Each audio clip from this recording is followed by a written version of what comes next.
G'day guys, and today we're going to be having a look at tax cuts. It is something that has just popped back into the Australian media, and one that I've been looking at the moment is this article from The Guardian, my favourite punching bag. Can Australia learn from its tax mistakes of the past? And this is a very interesting article because this frames tax cuts as a mistake. You know, giving people back more of their money is a mistake, is what this article is claiming. So I'll try and give you a quick gist of what this article is about. So currently the Liberal Party of Australia is trying to pass a budget, and what they have is a surplus budget in that the government has quite generated more money than they are spending. And I suppose they figure, hey, we've got a bit of excess money, we do have a surplus, how about we deliver some tax cuts to the Australian people? Now the complaint about this is that the tax cuts at the moment could cause future budget fuck-ups in the future, and essentially it'd be harder to create a surplus budget as the government has lost some of, quote, its money. Because, of course, the government, quote, generates money through taxes. So if it cuts taxes, it's unable to generate quite as much money, and therefore it's harder for it to develop a surplus, especially with the increased government spending that we've been seeing around the West. This has been an issue for previous Liberal administrations in the past. When Malcolm Turnbull tried to pass a budget in 2015, he was short $40 billion, and this was blamed on previous tax cuts from the John Howard government. I'll read you a bit from this article. We seem doomed to repeat the mistakes of the past. Peter Costello and John Howard's income tax cuts are widely acknowledged as being overly generous. So that's pretty interesting. Can't be too generous to the peasant serfs that we steal money from. Giving people back their money, oh, that's just too generous. A once-in-a-generation revenue boom was splurged on tax cuts. Revenue that could have been used on services and infrastructure. Spending that would have been a bulwark against inequality. See, that's also really interesting to me. Stealing people's money off them helps combat inequality. You see, this one particular group of society is too poor compared to another one. There's too much inequality. So let's steal money off everyone and use it on services and infrastructure. Building roads will help inequality. Ridiculous. Think tank research has shown that within 7 years of being implemented, these tax cuts equated to $169 billion of lost revenue. That's great. $169 billion back into the Australian people's pocket.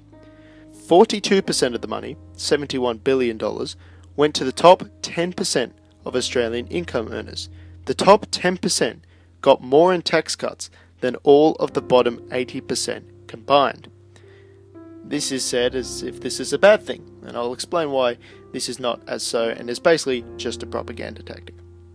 When people talk about tax cuts, tax relief, money back to the people and that sort of thing, they often talked in gross amounts, as this article does, and many people did when they were discussing Donald Trump's tax relief.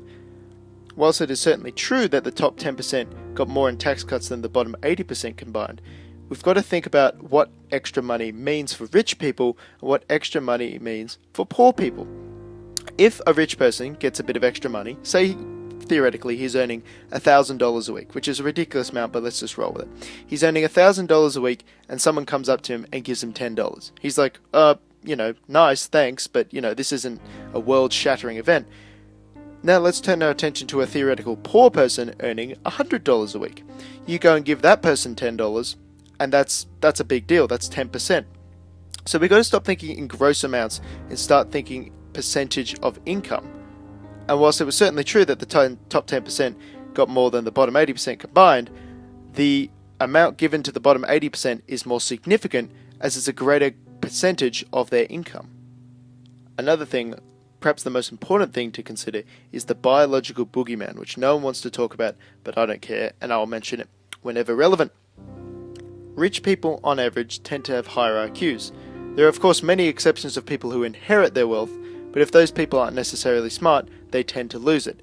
Hence the expression blue collar, white collar, blue collar, which explains that in 3 generations, one smart person generates wealth, one person leaps up forward from the wealth, and the person inherits the wealth and pisses it all away. So on average, people who are smarter tend to be richer.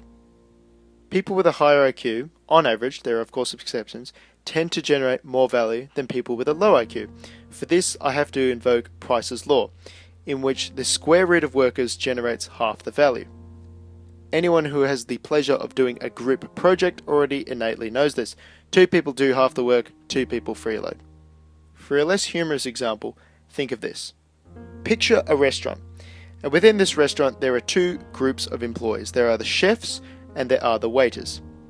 Now in this restaurant, the chefs generate most of the value by designing a really cool menu.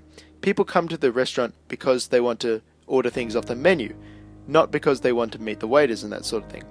What the waiters merely do is facilitate the transfer of resources generated, promulgated, and created by the chefs. Hence, it makes logical sense that the chefs would get paid more than the waiters, as they are generating more value. Expanding this example to the wider Australian society, we have 2 groups, which I'm aware is a dramatic oversimplification. We have low IQ people, and we have high IQ people. Now, who will be generating most of the value within the society? It will be the high IQ people. So, in order for Australia to be a nice place to live and be able to generate lots of value, GDP and that sort of thing, it makes sense that we should give a lot of resources to the smart people, so that they can do their smart people thing. What I mean by this is that they're not going to spend their money on short-term gratification. They're going to invest, whether this is in themselves by training themselves up in skills or in a business. It doesn't really matter. The point is that they'll be using their money to make more money, rather than living in the moment.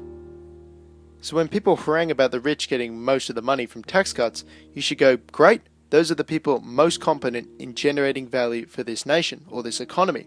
They are the job makers and that sort of thing. So yes, of course, I wholeheartedly reject the opinion in this Guardian article. Tax relief is never a mistake. It's the reversal of a moral evil. Of course, taxation being the involuntary taking of resources, it is by definition theft. And any reduction in theft is, in my opinion, a good thing. Thanks all for sticking around, and have a good one.